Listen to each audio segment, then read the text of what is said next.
El agua.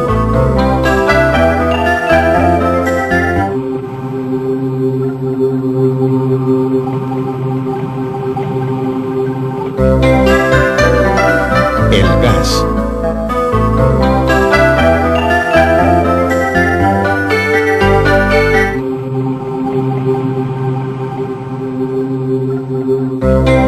El calor. El bienestar.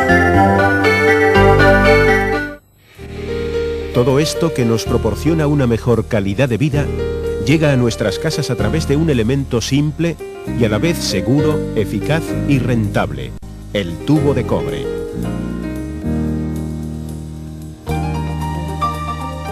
El cobre, por sus características, es sin duda el material más apropiado para la fabricación de tubos para toda clase de instalaciones de la edificación. Como materia prima se utiliza cobre DHP, desoxidado al fósforo, con una pureza del 100%. Existen buenas razones para elegir el tubo y los accesorios de cobre como el material idóneo en las instalaciones de la edificación. Garantiza un caudal constante debido a su pared interior completamente lisa, con pérdidas de carga muy reducidas. Gran elasticidad que le permite adaptarse ante un aumento de presión originado por congelación del agua, sin que por ello se produzca rotura. Permite montajes exteriores debido a su alta resistencia a la corrosión y a su impermeabilidad, que impide el paso de los rayos ultravioleta. Ideal en instalaciones de calefacción debido a su alta conductividad térmica para conseguir un alto rendimiento. Gran ahorro en las instalaciones realizadas con accesorios soldados debido a la menor cantidad de mano de obra necesaria. Reducido peso por metro lineal de tubería, abaratando el transporte, facilitando la manipulación y siendo ideal para la prefabricación de instalaciones tipo. Protege el medio ambiente al ser reciclable en su totalidad. Todas estas cualidades hacen que el tubo y los accesorios de cobre se utilicen cada vez más, porque permiten conseguir instalaciones eficaces, rentables y estéticas.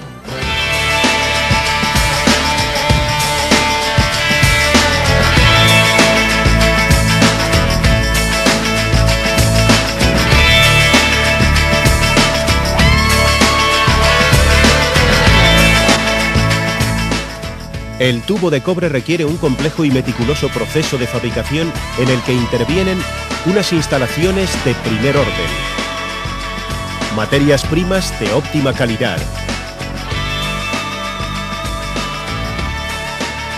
y la experiencia y buen hacer de un equipo técnico perfectamente cualificado. Tanto el tubo como la amplia gama de accesorios que se fabrican en cobre se someten a un estricto control en todos los procesos de producción y pasan un exhaustivo control de calidad en los laboratorios destinados al efecto. Todo esto le permite obtener los sellos de calidad reconocidos internacionalmente. Solo así, tras un meticuloso proceso, el tubo y los accesorios de cobre se encuentran en las condiciones idóneas que permitirán al instalador facilidad de suministro y transporte, sencillez de manejo e instalación, fácil montaje y colocación y un sinfín de aplicaciones. Debido a la diversidad de sus aplicaciones, los tubos de cobre se presentan en tiras rectas en estado duro de 5 metros de longitud y en rollos de hasta un diámetro exterior de 22 milímetros y siempre en longitud de 50 metros.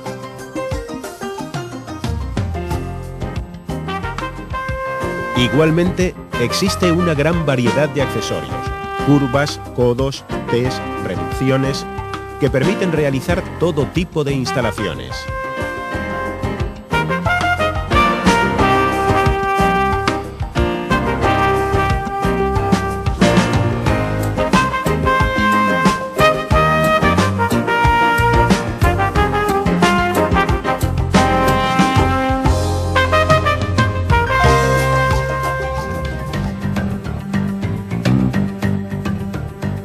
La instalación con tubo de cobre requiere una soldadura perfecta.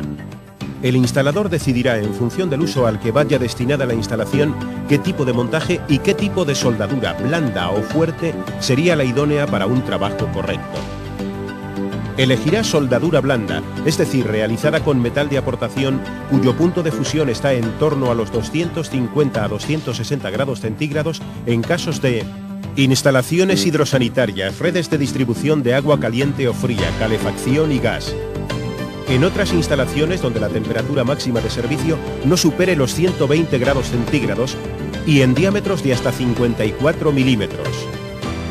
Y elegirá soldadura fuerte, es decir, la realizada con material de aportación cuyo punto de fusión está entre 600 y 800 grados centígrados cuando se trate de uniones soldadas que deban soportar elevados esfuerzos mecánicos, instalaciones de transporte o distribución de fluidos a alta presión o donde deban soportar temperaturas máximas de servicio comprendidas entre 125 y 175 grados centígrados, y cuando la dirección técnica u organismo oficial así lo dictaminen. El principio básico de la soldadura blanda es la capilaridad. Explicaremos brevemente este fenómeno. Si en un recipiente que contenga un líquido se introducen dos tubos de diferente diámetro, se observa que en el de mayor diámetro el nivel del líquido es el mismo que el del recipiente. Sin embargo, en el tubo de menor diámetro, el líquido asciende debido a la tensión superficial. Igualmente, si se sustituye el tubo pequeño por dos tubos encajados uno dentro de otro, con una holgura muy pequeña, se observa cómo el líquido sube uniformemente por el espacio entre ambos tubos, sin penetrar nunca en el interior. A este fenómeno se le llama capilaridad y se produce no solo con el líquido, sino también con los metales en estado de fusión. Por ello, la soldadura no es más que la aplicación práctica de este principio. La capilaridad se produce tanto mejor cuanto menor y más regular es el espacio anular entre el tubo y el accesorio. Para lograr una soldadura blanda de calidad, es necesario cuidar al máximo cada paso del proceso.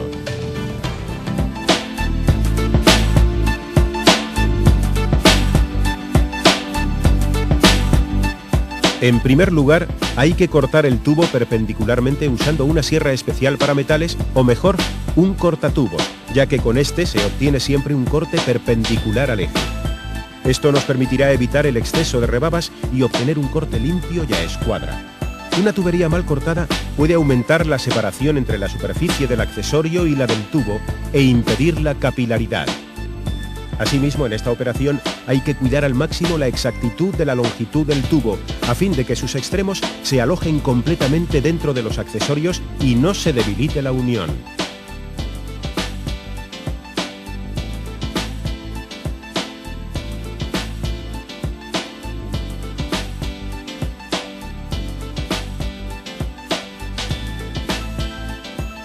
Una vez cortado el tubo, hay que eliminar las rebabas de los extremos para que se acople bien con el accesorio y evitar así la acumulación de residuos que puedan provocar obstrucciones en la zona de corte, generando turbulencias.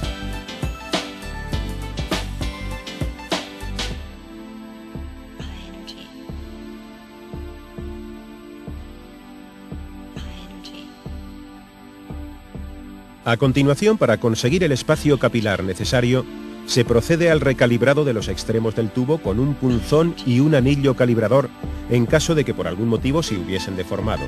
Es conveniente efectuar siempre esta operación en los tubos recocidos. El siguiente paso es la limpieza exhaustiva de las partes en contacto, la superficie exterior del tubo y la interior del accesorio. Hay que eliminar la grasa y los óxidos que impiden la acción capilar y por lo tanto la consecución de una soldadura perfecta. Los utensilios adecuados para la limpieza son los cepillos calibrados, el papel o la tela esmeril muy finos y los tampones abrasivos adecuados, nunca excesivamente enérgicos, puesto que arañarían las superficies del tubo y del accesorio y entorpecerían la capilaridad. Después, hay que aplicar el decapante para activar la limpieza de la superficie del tubo y facilitar así la absorción de la soldadura por capilaridad. El decapante debe ser de buena calidad, no corrosivo. Hay que aplicarlo sobre las zonas interesadas en cantidad suficiente para formar una película muy delgada y uniforme. Es importante tener en cuenta que los decapantes óptimos para una soldadura blanda no lo son para soldaduras fuertes y viceversa, y que en general no debe dejarse transcurrir más de 2 o 3 horas entre la aplicación del decapante y la soldadura.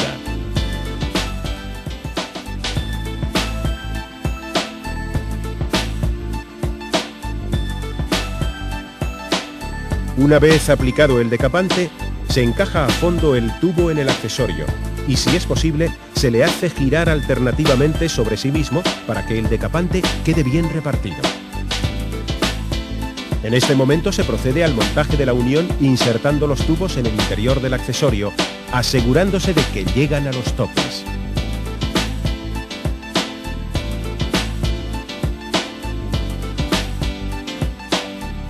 Antes de proceder al calentamiento, se debe limpiar con un trapo el exceso de decapante.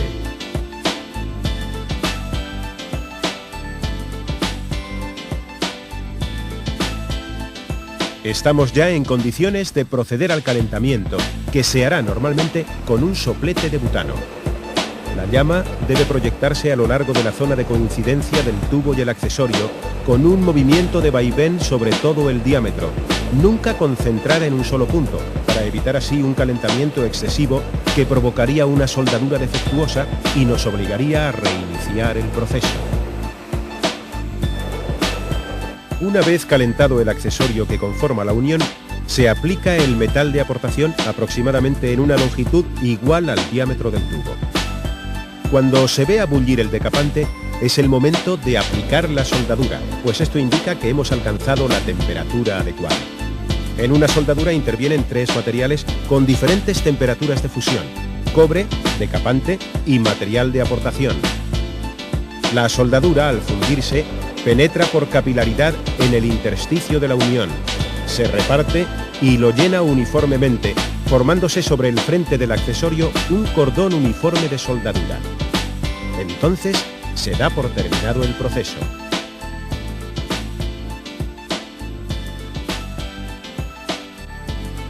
Pasado un tiempo prudencial enfriándose a temperatura ambiente, podemos aplicar un trapo húmedo a fin de activar la solidificación de la soldadura.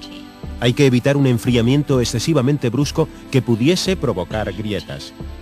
Finalmente procedemos a la limpieza de la zona para eliminar los restos de decapante. En resumen, los pasos a seguir en la soldadura blanda son: 1. Corte a medida. 2. Eliminación de rebabas. 3. Recalibrado de los extremos. 4. Limpieza de las partes en contacto. 5. Aplicación del decapante. 6. Montaje de la unión. 7. Limpieza del exceso de decapante. 8. Calentamiento. 9. Aplicación de la soldadura. 10. Enfriamiento y limpieza final.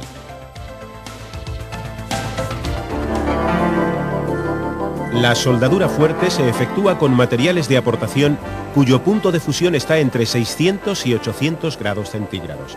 Las aleaciones más empleadas son las de cobre-fósforo o cobre-plata con un elevado porcentaje de plata. Los 4 primeros pasos: corte, desbarbado, recalibrado y limpieza, son similares a los de la soldadura blanda, pero a partir de ahí hay diferencias importantes.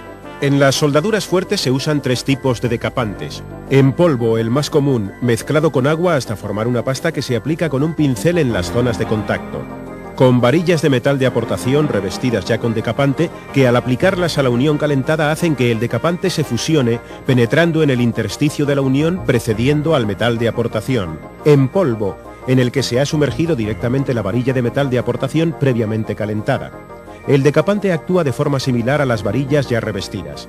Este sistema, que requiere una mayor especialización, es el que vamos a utilizar para realizar la soldadura fuerte. Tras el montaje de la unión, se procede al calentamiento utilizando sopletes de propano u oxiacetilénico. Cuando se utiliza este último, se regula la llama para que sea ligeramente reductora, Esto es, cuando presenta un dardo fino de 7 a 8 milímetros de color azul en el interior, cerca de la punta del soplete. La llama se mueve continuamente sobre la unión del tubo y el accesorio para obtener un calentamiento uniforme y se va aplicando el decapante. La unión está suficientemente caliente cuando el decapante está tranquilo y transparente tanto sobre el tubo como sobre el accesorio. Entonces la llama se dirige hacia adelante y hacia atrás en la dirección del eje de la unión, evitando siempre los recalentamientos locales.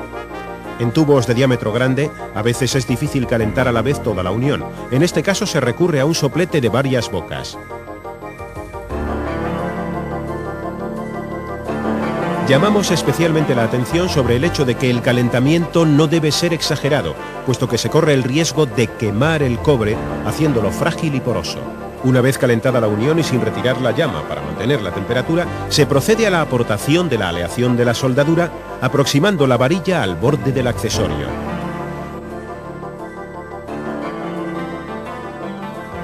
Aquí vemos las temperaturas de fusión de los distintos materiales que intervienen en la soldadura fuerte: cobre, material de aportación y decapante. Al alcanzarse la temperatura adecuada, el material de aportación penetra rápidamente en el intersticio entre el tubo y el accesorio por capilaridad. Cuando la unión está llena, se observará la formación de un cordoncillo continuo de soldadura alrededor del tubo y en el borde del accesorio. En este momento se interrumpe la aportación.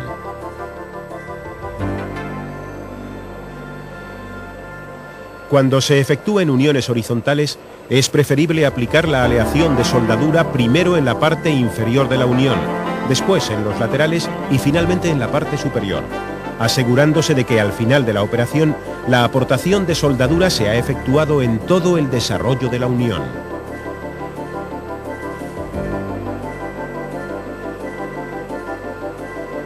En el caso de uniones verticales, por el contrario, el punto de iniciación de la aportación no tiene importancia. Si la derivación del accesorio está dirigida hacia abajo, es muy importante no recalentar el tubo, porque la aleación de soldadura podría escurrirse fuera del accesorio a lo largo del tubo. Si ocurriera esto, se aleja la fuente de calor y se deja solidificar la aleación. Después se reanuda la operación. Si la aleación de soldadura en estado fundido no se distribuye regularmente por el intersticio de la unión y forma gotas, significa que las superficies a soldar no están desoxidadas y no dejan que la aleación las moje, o que no están suficientemente calientes. Por el contrario, si la aleación no penetra en el intersticio de la unión pero se escurre sobre la superficie exterior, el hecho se debe a un calentamiento insuficiente del elemento macho de la unión, normalmente el tubo, y o recalentamiento del elemento hembra, generalmente el accesorio.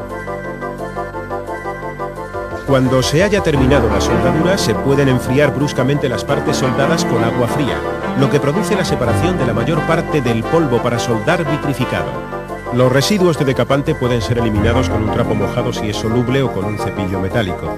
Esta operación se realiza cuando la unión ya está fría. Es prácticamente imposible desoldar las piezas así soldadas sin deteriorarlas. Tanto en el proceso de soldadura blanda como en el de soldadura fuerte, si se siguen escrupulosamente los pasos indicados, las uniones que se consiguen son perfectamente estancas. Como prueba, basta con someter a presiones muy superiores a las condiciones normales de trabajo una unión realizada con soldadura blanda como muestran las imágenes. Esta unión llega a soportar hasta 230 bares, cifra muy por encima de las presiones habituales de trabajo en instalaciones hidrosanitarias. Otra prueba reveladora de la fortaleza de la unión es el ensayo de tracción. La soldadura blanda soporta al menos una fuerza de 11.700 newtons.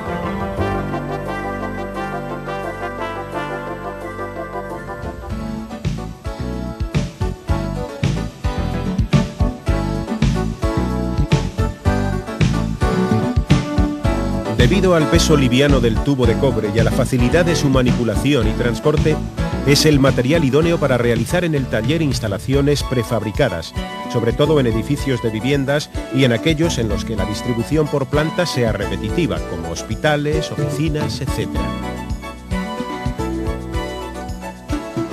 Los tubos de cobre se fijan a las paredes o se cuelgan del techo, según el tipo de instalación, mediante abrazaderas y soportes de diferentes tipos y materiales. Si son metálicos deben ser preferentemente de latón o cobre para evitar la oxidación. Hay soportes aptos para sujetar un solo tubo o para varios.